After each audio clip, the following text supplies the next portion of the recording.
کہ اس دھوکے والی دنیا سے ہم کبھی شکست نہیں کھائیں گے۔ نیت کر لی پیارو۔ اگلی بات، ہمارے بڑے جو ہے ہمارے پیر و مرشد وہ فرمایا کرتے ہیں کہ تم لوگوں کو توبہ کے لیے تیار کرو، تاکہ لوگ اللہ کے در پہ جھک جائے، لوگ اجتماعی توبہ کرے تاکہ اللہ کی رحمت متوجہ ہو جائے۔ آج گناہوں کی برمار ہے، کثرت ہے، ہر گناہ انتہا پہ پہنچ چکا ہے، اس لیے تم لوگوں کو توبہ کے لیے تیار کرو۔ آج یہ عبدالوہاب صاحب رحمۃ اللہ علیہ فرمایا کرتے تھے کہ تم لوگوں کو توبہ کے لیے تیار کرو۔ برادران طریقت، آج تمام مسائل کا حل اللہ رب العزت کے ہاتھ میں ہے، تمام مشکلات کا حل اللہ کے ہاتھ میں ہے۔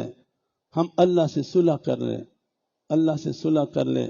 وقت بہت تھوڑا ہے، کوشش کرتے ہیں جلدی پورا کریں۔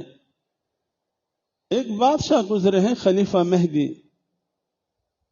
علمی بیان تو آپ بہت سنتے رہے ماشاءاللہ، سادہ واقعات بیان کریں گے۔ ایک بادشاہ گزرے، خلیفہ مہدی۔ یہ خلیفہ ابو جعفر منصور کے بیٹے تھے۔ خلیفہ مہدی ہارون الرشید بادشاہ کا باپ تھا، جو امین الرشید مامون الرشید کے باپ تھے۔ خلیفہ مہدی کے زمانے میں قحط شروع ہوا، قحط، بارش نہیں ہو رہی تھی، لوگ تنگ تھے، پریشان تھے۔ اس زمانے میں بارش کی وجہ سے زیادہ زندگی تھی۔ آج بھی بعض ایسے علاقے ہیں کہ بارش کے ساتھ اس کا سب کچھ ہے، ظاہری اعتبار سے تو بڑے پریشان تھے کہ بارش نہیں ہو رہی ہے۔ رات کو کروٹیں بدل بدل کر کہ بارش نہیں ہو رہی، لوگ پریشان ہیں، میں کیا کروں؟ اسی سوچ میں انہوں نے اپنے غلام سے کہا کہ کوئی مجھے کہانی سناؤ تاکہ مجھے کچھ آرام آ جائے، میں بڑا پریشان ہوں، بارش نہیں ہو رہی ہے، تکلیف ہے، بچے بچیاں عورتیں مرد سب پریشان ہیں، جانور۔ بادشاہوں کے غلام بھی عام غلام نہیں ہوا کرتے، ان کے ڈرائیور عام ڈرائیور نہیں ہوا کرتے، ان کے ککمین عام لوگ نہیں ہوا کرتے۔ غلام نے کہا بادشاہ پھر ایک کہانی سنو۔ یہ مجمع علماء کا ہے لیکن آج اس کی خواہش کی سادہ باتیں کروں۔ تو غلام نے کہا کہ بادشاہ سلامت ایک کہانی سنو۔ کہانی کیا ہے؟ وہ کہ ایک جنگل تھا، ایک جنگل، اس جنگل میں ایک شیر تھا، ایک لومڑی تھی، جیسے وہ کرتے ہیں۔ لومڑی کا ایک بچہ تھا، ان کو اپنے رشتہ داروں میں کوئی کام پڑا، وہ سوچنے لگے کہ میں اپنے بچے کو کہاں رکھوں، کس کے پاس رکھوں تاکہ میرا بچہ محفوظ ہو جائے۔ وہ سوچ رہی تھی کہ میں چیتا کے پاس یا ہاتھی کے پاس یا کسی اور کے پاس رکھوں گی تو کہا جائیں گے، میں اپنے بچے کو اپنے بادشاہ کے پاس لے کے چلتی ہوں۔ وہ شیر کے پاس ہے کہ میرا بچہ ہے، میں آپ کے پاس امانت رکھوانا چاہتی ہوں، میں کسی کام پہ جا رہی ہوں، 2 دن کے بعد آؤں گی۔ شیر نے کہا کہ میں آپ کا بادشاہ ہوں، آپ ہماری رعایا، میں اپنے جان پہ کھیل کر جان اپنی جسم کو ٹکڑے ٹکڑے کروا دوں گا، لیکن آپ کے بچے کو کسی کے حوالے نہیں کروں گا، اب آرام سے جائے۔ انہوں نے لومڑی سے بچہ لے کر اپنے کندھے پہ بٹھایا، یہ مسیح ہمارے پاس، پشت پہ بٹھایا اس کو۔ لومڑی چلی گئی، 1 دن 2 دن، تیسرے دن ظہر کے بعد عصر سے پہلے لومڑی آ رہی تھی، شیر کے پاس آئی، السلام علیکم بادشاہ سلامت، میرا بیٹا کدھر ہے؟ شیر خاموش رہا۔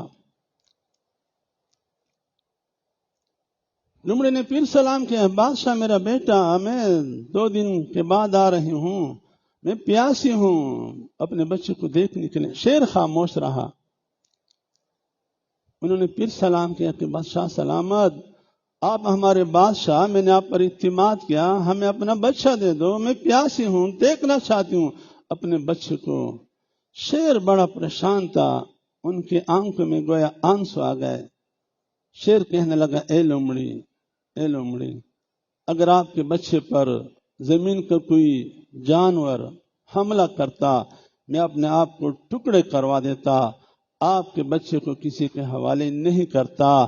لیکن ابھی آپ کے آنے سے پہلے اوپر سے ایک باز آیا، شاہین آیا، انہوں نے آپ کے بچے کو اوپر اٹھا کر باز چلا گیا، اسے پکڑنے کی میرے پاس طاقت نہیں تھی، میں وہ اڑ نہیں سکتا تھا کہ اس باز کو پکڑ لوں۔ اے لمڑ، میں بڑا شرمندہ ہوں، لیکن آپ کے بچے پر اوپر سے مصیبت آئی، زمین سے مصیبت نہیں تھی، ورنہ میں اپنے جان ٹکڑے کروا دیتا۔ یہ غلام بادشاہ سے کہنے لگا، بادشاہ سلامت، بادشاہ سلامت، آپ کے ملک میں آپ نے سرائیں بنائی، سڑکیں بنائی، بیواؤں کے لیے، یتیموں کے لیے جگہ بنوائی، تنخواہیں مقرر کی۔ بارش جو نہیں ہو رہی ہے یہ اوپر سے نہیں ہو رہی، اب اوپر والے سے صلح کرو اور اپنا مسئلہ ان سے حل کراؤ، پھر آپ کا مسئلہ حل ہو جائے گا۔ دنیا میں تو آپ نے بہت محنت کی ہے۔ خلیفہ مہدی فوراً جاگ اٹھے اور گئے، وضو بنایا، نفل پڑے، سجدے میں گر پڑے، چیخنے لگے، یا اللہ میری قوم پہ رحم کرے، بارش برساؤ۔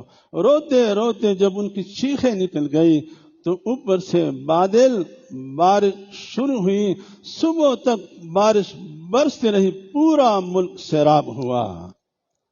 برادران طریقت، ہر مسئلے کا حل اللہ کے پاس ہے، ہم اللہ سے صلح کریں،